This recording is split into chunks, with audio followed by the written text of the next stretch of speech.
proteins. One of my favorite is a product, a technology called extensible protein, which really is a interesting thing where you take proteins and can actually make them stretch. They had controllable tensile strength and break elongation parameters, and they actually were all based off of a novel algorithm that I created based on proprietary chemistry. Through the years, I also developed high-pressure proteinaceous structures based on molding technologies and very special mass balances. I invented nutritive composites, I invented appliances and different processes.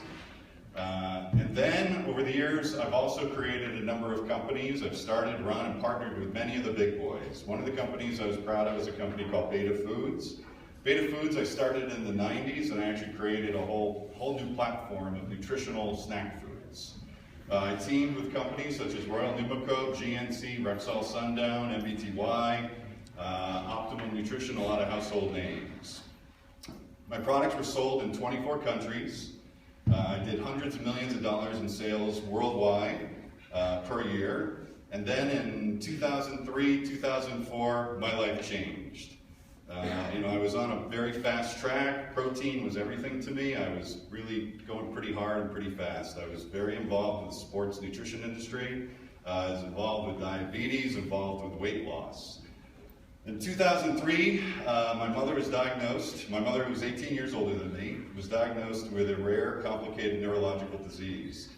Doctors told me it was a guaranteed death, and I had a 50% chance of having that due to genetics. That one statement changed me forever. I went deep into neurochemistry at that time. I started studying neurochemistry. Now, my background is chemical engineering, industrial engineering, and I have numerous degrees. I was not a neurochemist, except I decided I had to dive into neurochemistry just because of genetics, and I did not understand all the aspects of it, but I had to go deep into it. Being in the nutrition industry, being in the pharmaceutical industry, it was something I had to do. So my focus brought me into an area which I was completely new to, but I decided to pioneer, which is called anthropological biochemistry. And for me, as the nutrition food scientist, I learned something very important, that we are our mothers. And I'm not sure if everybody here knows, but we are all essentially the same exact genetic makeup as our mothers, not our fathers. And so anything that we get is going to come straight through our maternal line. And so for me, facing a neurological disease based on, unknown, I had to go look at it. I was 34 years old at the time, and they told me I'd probably be dead at age 50. So what I did, I dove in, and I learned as much as I could possibly do about dementia, Alzheimer's. My mother's case was a rare combination. It was a disease called CBGD, and it was a combination of Alzheimer's, Parkinson's, and cerebral palsy. And it was a pretty intense thing. And what I did is I dove into the genetics, I dove into the causes of these diseases, and I had no idea. Now, I'm in the nutrition industry, and I had no idea that these were food related. And what was most interesting to me is that they were avoidable. So at that time, I was actually on the board, the food board, of a very large corporation called Archer Daniels Midland. Most people may have heard of it. And I was commuting to Australia, co-running a company down there, and I was co-venturing with Heineken. And some of my work was based on alternatives to alcohol also. That's what I was working on with Heineken. And I decided to stop everything. Commuting back and forth to Australia took a little bit of time, and New Zealand was lovely, but I had to get back to things. So what I did is I came back and I sold my company, and I quit my deal with Heineken, and I teamed up with a friend of mine who had written a very popular book called The Zone Diet. And what I did is I went in to run the company with him, and I was the president of the company, and I actually decided to make it my goal to convert Zone to one of the most worldwide recognizable diet programs. It was based on something that I appreciated at the time. It was actually based on a fairly neutral philosophy, and it was logical. So it wasn't based on an extreme. I had another friend named Bob Atkins who was way over here. There's others that were way on the other side, and Zone was kind of in the middle at the time. And so what I did, I went in to run the company because it was not extreme. It showed great results, especially in inflammation reduction. Blood sugar control was a big deal because blood sugar has direct ramification on the health of our brain as well as on our whole system and more. I dove in creating hundreds and hundreds of products and building plants worldwide. I became top of the class over the course of I ran that company for almost 7 to 8 years, almost 8 years, and I became ranked by Consumer Reports as one of the top in the industry. My work in satiety, which is where foods induce satiation, the sense of not being hungry, became world class. As I advanced the diet and the portfolio and the science behind it, I realized there was much more to nutrition than just a controlled parameter. And to me, as great as Zone was, it wasn't everything. And so what I did, I had to look deep. And what I discovered through my work is that the ingredients I were using, now believe me, I invent ingredients also. I don't just settle for things. I actually invent not only the foods, I invent the ingredients that go into the foods. I found that my food ingredients were awful. Okay, first I was trying to preserve foods that were wet. They had water in them, so I had to use preservatives. I had to actually look at things. I had to look far beyond just what the foods were. Because part of our job in the food industry is to make sure our foods don't go bad. So we actually do all sorts of things to the foods, and primarily, we killed them. And so here I am, running a very popular worldwide food company, and what it was is everything I was doing was wrong. My nutritional profiles were right, but everything inside the food was wrong.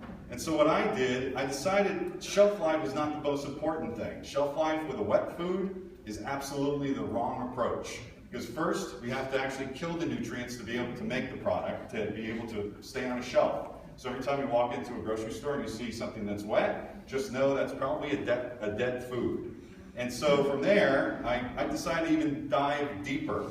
And so what I did, I decided to study and use my experience and concluded conventional food processing was the death of everything. It was not just the death of my foods, it was the death of every food in every grocery store. Because first, the only way they can actually have those foods on the grocery store shelves is if they killed it. So what we look at are items, very conventional items. You can take some pretty simplistic ones. Sorry to reach in here. But a good example of a dead food is Campbell's soup. Okay, this is a very dead food. This is processed at high temperature. There's absolutely nothing in here that's going to even do anything for the human body. That's just one example. All right, so for me, a guy ranked by Consumer Reports for nutrition and diet, I wasn't doing it right. I missed it. It was all right in front of me, and I had to figure that out. So what I did, I knew all modern foods lack nutrients, not just protein, but they lack something even more important. They lacked essential nutrients, which is the key element of life. Okay, and when you really look at diet, what are we missing? And it really came down to the fundamentals because we're all humans. You see, it was logical to kill foods. Over the years, as society became focused on taste and shelf life, it didn't become focused on what humans really needed, it became focused on taste. Shelf life was the dictator by the grocery stores, by the food industry, and the only reason is that we need to transport things from, Chicago, Midwest, East, overseas, wherever we're going. Many people don't know a lot of foods are even made over in Indonesia, shipped over here to the States. Pepperidge Farm is a great example. Pepperidge Farm cookies, most of them are made in Indonesia, get shipped all the way over here. So you have to have extremely long shelf life to actually go through these processes. So what I did, I kept going, and I realized that the foods weren't just being made for shelf life, they were being made with addictive qualities. The processes that they were made through not only killed them, but as I said before, they started killing them even more so. But I wanted to know why, and I focused in on when this all began. So my conclusion was I had to study when this all began, and I went back to the beginning of the processed food industry. And so what I really learned is that in 1911 is really the pivotal point. 1911 was a really important invention. It's called hydrogenated oils. Okay. Before then, what we were doing is we're using things that weren't shelf stable. We're using lard, we're using tallow, animal fats. We didn't have any products like this in the marketplace, and thankfully a company like Procter & Gamble could create something quite innovative at the time. And actually, if you go to their website, you'll find the whole timeline on this too. They're very proud of it. Crisco was invented in 1911. Now, that single invention, okay, eliminated the use of everyday products such as lard and tallow. And what it also did, it eliminated all the short shelf life products. And then all of a sudden it allowed the creation of a whole new realm of foods known as stable foods.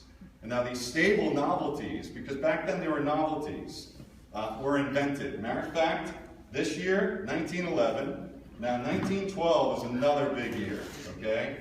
And it was this, all right? So in 1912, this product was invented. Now, for those who don't know, this is a Crisco cookie, okay? So the center of the Oreo cookie that everybody loves so much is Crisco, all right? And because of Crisco, we actually had other inventions that came along the line too. And this is another good one that was invented shortly thereafter, okay? And so Twinkies also came after Crisco, and it came after Oreos. But this is just the beginning, people. This was just a few. But there's so many more. And if you look back over time, I mean, back in these days, you know, in this time frame, our phones were giant wooden telephones and we drove Model Ts, except our food industry has not advanced since then. Our food industry is actually still in that same time frame. We still use the same exact technologies made then, same exact ingredients, only we've gotten worse. And so my research made me dive even deeper.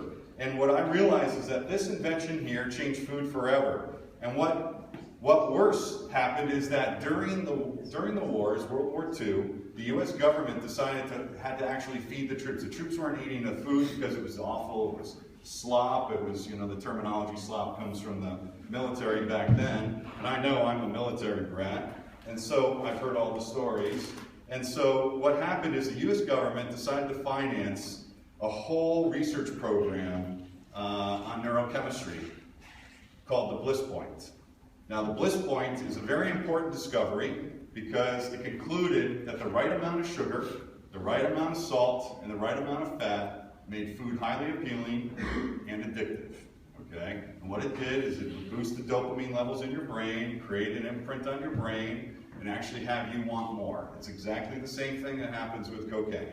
Wow. And what happens with foods today is that Bliss Point is used every day, and it's gotten to the point where now they're actually putting it into baby foods, so you can actually have it, so you can be imprinted at a very young age, and you continue your life remembering those foods as a child. All right? And guess what? It worked really well.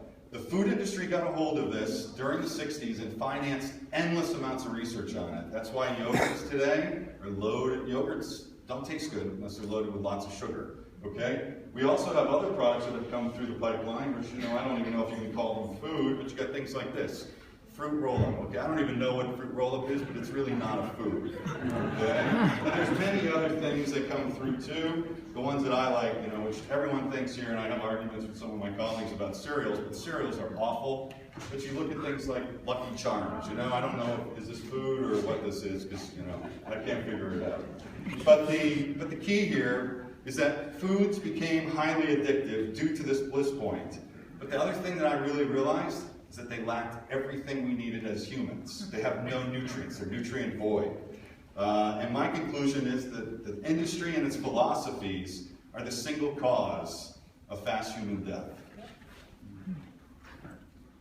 The consequences are far greater than we even realize because we have been struck by things that used to be called malnutrition. Now they have a new name, okay? We call it chronic disease, and that entails diabetes, cardiovascular disease, dementia, Alzheimer's, hypertension, and more. I don't know if anybody remembers, you know, was it Sally? It wasn't Sally Fields, it was the girl from All in the Family used to do those malnutrition commercials when I was younger back in the 60s and 70s. What was she? Sally Struthers. And, you know, we called it malnutrition then. Our new nomenclature today is chronic disease. I'm sure everybody here has heard about chronic disease. It's nothing more than malnutrition. And our bodies suffer the same consequences. It's no different. So let me get into this. You know, one of the most important things is that why we eat food. And David's right. I started talking about this years ago, and one of my presentations was called What is Food? And I was giving a presentation on it. There was probably 600 people. And I remember I started What is Food? And I watched about 100 people get up and walk out. Actually, I thought it was quite important because I actually was looking at things comparing Oreo cookies to donuts and trying to figure out which one was actually a more nutritional product. And I'll even ask anybody here. So what do you think, a Oreo cookie or a donut? Neither. Whichever one. All right, the answer is a donut, but can anybody tell me why? And the reason is it actually has one essential nutrient in it, and it's called water. Okay? But what we have here, so I have a little presentation to show you what happens with food. I'm not quite sure if I'm going to be able to get this, but I'll try. All right, so the human body itself is actually made up of 37 trillion cells. That's a lot of cells. And within those cells, we have this other little tiny organelle called mitochondria. And we have over 100,000 trillion mitochondria. Now, mitochondria are why we eat food. Okay? Let's see if this works. So when we eat something very nourishing, such as that oatmeal you folks had today, it goes into our system. The body processes it, sends it the nutrients, remember it's filled with nutrients, throughout the body. And good things happen. Okay? But when we actually start looking at what happens, the nutrients start being transferred into the cellular system, they get absorbed into the mitochondrial system, and actually we create great balance. And energy is created. But when we eat other things that actually are termed non-foods, we have a whole different reaction, okay?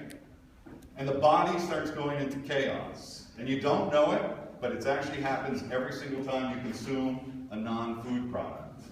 And the reason is that the nutrient-less foods actually cause very negative reactions. You notice there's less colors here.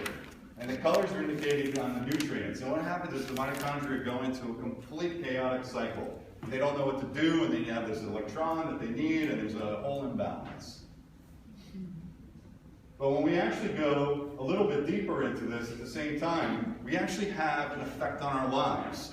People who live with balance versus people who live out of balance, sadly, there's a difference in life. There's a great difference in life. And as you can see, the ones who live in balance will live a lot longer. What I was really fascinated by is that our cells are not programmed to die. We kill them. And so when we incorporate things like bigger forms of oxygen, exercise versus a life of lethargy, you know, we have a whole different approach. And so we actually look at life a little differently. At least I do. And I value myself on the left, not on the right. But there's other ramifications at the same time. When we eat these foods and we put them into our system, we have a mucosal lining that's very susceptible to problems. And so when we look at this, some of these ingredients that we consume every day actually penetrate our mucosal lining in our gastrointestinal system. And I don't know if anybody's ever thought about it, but think about your proximity of your stomach, your gastrointestinal system, to your other organs. And so what happens if we actually start eating too much sugar and it penetrates and creates holes in our mucosal line? We have very small cells down there and are very susceptible to death. And so what happens is they actually create holes in the system. It's very close to our heart. It's very close to all our organs. And I'll tell you, some of the problems in this, now I face this because I've actually had a mother who died at my age.